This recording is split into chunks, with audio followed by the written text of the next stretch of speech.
अल्हम्दुलिल्लाह वस्सलातु वस्सलामु अला रसूलिल्लाह। क्या महंगे इतर ख़रीदना फ़जूल ख़र्ची में आता है?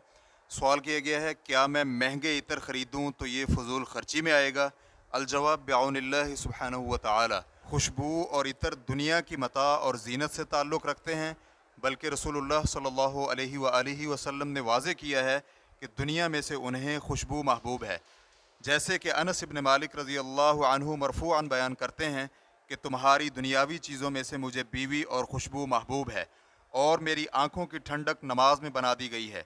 इस हदीस को नसाई हदीस नंबर 3939 ने रिवायत किया है और अल्लामा अलबानी रहमहुल्लाह ने सही सुनन नसाई में इसे सही करार दिया है। ये चीज़ बिल्कुल वाज़ेह है कि महंगी खुशबू की महक भी बहुत अच्छी होती है और सस्ती खुशबू के मुकाबले में ज़्यादा देर तक कायम रहती है। इसलिए अच्छी और महंगी खुशबू ख़रीदना फ़जूल ख़र्ची में शामिल नहीं होगा। अलबत्ता कुछ सूरतें ऐसी हैं कि उनमें महंगी खुशबू ख़रीदने से मना किया जाएगा। उनमें से चंद एक समात कीजिए। नंबर 1, खुशबू के लिए मतलूब रकम मौजूद ना हो और कर्ज़ लेकर महंगी खुशबू ख़रीदे, या रकम तो मौजूद हो लेकिन खुशबू ख़रीदने की वजह से अहलो अयाल वगैरह के ख़र्चे पर मनफी असरात पड़ें। नंबर 2, महंगी खुशबू ख़रीद कर फ़ख्र, तकब्बुर और शेखी बिखारना मकसूद हो। नंबर 3, इसी तरह बिला ज़रूरत बहुत ज़्यादा मिकदार में ख़रीद दे, ये भी ठीक नहीं है। शेख इब्न उसैमिन रहमहुल्लाह से पूछा गया, आजकल शादियों का मौसम है और कुछ लोग ऊद यानी खुशबूदार धोने के लिए मखसूस लकड़ी ख़रीदते हुए बहुत ज़्यादा फजूल ख़र्ची करते हैं। कभी कभार तो उनकी कीमत आसमान से बातें कर रही होती है, और अगर उनसे इस हवाले से बात की जाए तो सैयदना उमर रज़ी अल्लाह अन्हु से मरवी एक कौल को दलील के तौर पर पेश करते हैं कि आपने कहा था, अगर खुशबू ख़रीदने के लिए इंसान अपनी सारी जमा पूंजी भी खर्च कर दे तो ये इसराफ में नहीं आएगा। आप इस बारे में क्या कहते हैं? तो शेख रहमहुल्लाह का जवाब था, बिलाशुबा खुशबू अच्छी चीज़ है। नबी अलैहिस्सलातु वस्सलाम ने फरमाया, तुम्हारी दुनियावी चीज़ों में से मुझे बीवी और खुशबू महबूब है और मेरी आँखों की ठंडक नमाज में बना दी गई है। असल बात यह है कि अगर खुशबूदार धुनी बार बार न दी जाए तो इसमें कोई इसराफ नहीं है। यानी शादी हाल में लोग ग्रुप बनाकर आते हैं और जैसे कोई ग्रुप आए तो उनके लिए धुनीदार खुशबू पेश की जाए, तो इसमें कोई इसराफ नहीं। ये अलग बात है कि जो सबसे पहले आए उन्हें बार बार धुनी पेश होगी, लेकिन फिर भी ये इसराफ नहीं है क्योंकि यहाँ खुशबू आखिर में आने वाले ग्रुप के लिए है, इसलिए हम कहेंगे कि ये इसराफ नहीं है।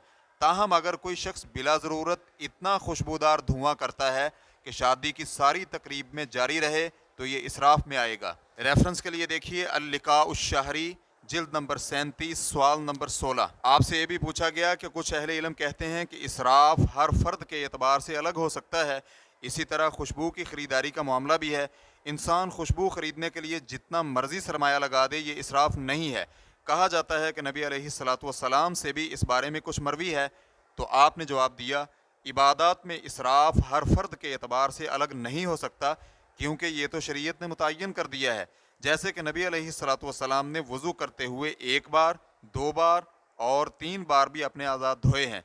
फिर आप सल्लल्लाहु अलैहि वसल्लम ने फरमाया, जो इससे ज़्यादा बार धोए तो वो बुरा काम करता है और जुल्म व ज़्यादती कर रहा है। जबकि आदात में इसराफ हर फर्द के एतबार से अलग अलग हो सकता है। चुनांचे कुछ लोगों के लिए कोई काम इसराफ हो सकता है तो कुछ लोगों के लिए वही काम इसराफ और फजूल खर्ची में से नहीं हो सकता। इसी तरह एक मुल्क के बाशिंदों में वही काम फजूल खर्ची में शुमार होगा, लेकिन दूसरे मुल्क के बाशिंदों में उसे फजूल खर्ची नहीं कहा जाएगा। चुनांचे आदात में इसराफ निस्बी मामला है, ताहम इसराफ के बारे में जानने के लिए ये उसूल मुआविन है कि हद से तजावुज़ इसराफ में शामिल होता है। जबकि खुशबू का मामला ये है कि अगर कोई इंसान साहिब सरवत है और दौलतमंद है और वो बहुत महंगी खुशबू ख़रीदता है तो ये इसराफ में शुमार नहीं होगा क्योंकि महंगी और अच्छी खुशबू देर तक बाकी रहती है। लेकिन अगर कोई गरीब शख्स इस तरह की खुशबू ख़रीदे तो ये उसके लिए इसराफ में आएगा। रेफरेंस के लिए देखिए लिक़ाउल बाबिल मफ्तूह जिल्द नंबर 8 सवाल नंबर 24। वल्लाहु तआला अअलम। इस्लाम QA रिकॉर्डिंग्स मुअस्ससतुश शेख मोहम्मद सालेह अल मुनज्जिद अल ममलकतुल अरबिय्यतुस सऊदिय्या, फतवा नंबर 97011। वस्सलामु अलैकुम व रहमतुल्लाहि व बरकातुहू।